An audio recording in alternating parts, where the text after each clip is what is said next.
In this video, I'll guide you through how to insert a page break in LibreOffice Writer. Whether you're working on a lengthy report, a novel, or just a simple document, knowing how to manage your pages effectively can make a big difference in the presentation and flow of your work. Page breaks are an essential tool for writers and editors who want to control where one page ends and another begins. So let's dive right into it. First, you'll want to open the LibreOffice app on your computer. If you don't have it installed yet, you can easily download it from the official LibreOffice website.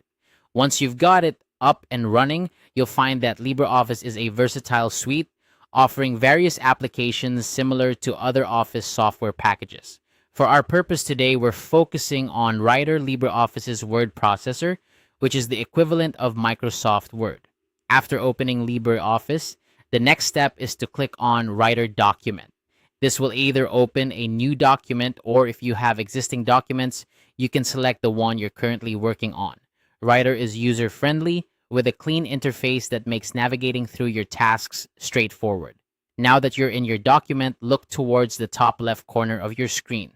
Here, you'll see a menu bar with several options. Click on Insert. This menu contains a variety of options for adding elements to your document, from images and charts to hyperlinks and special characters. But for our task today, we're looking at page management. Within the Insert menu, you'll find the option for Page Break. Click on Page Break, and just like that, your document will insert a new page break at the position of your cursor.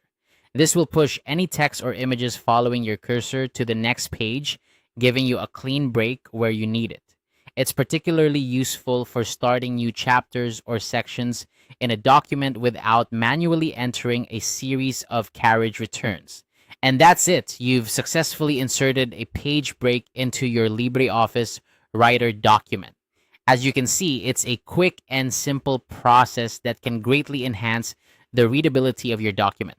Remember, whenever you want to shift content to a new page, inserting a page break is your best friend. It maintains the formatting and ensures that your document looks professional. Thank you for watching this quick guide on how to insert a page break in LibreOffice Writer. I hope you found it helpful. If you did, don't forget to like and subscribe for more tutorials. Keep practicing, and soon managing your documents will become second nature. Happy writing!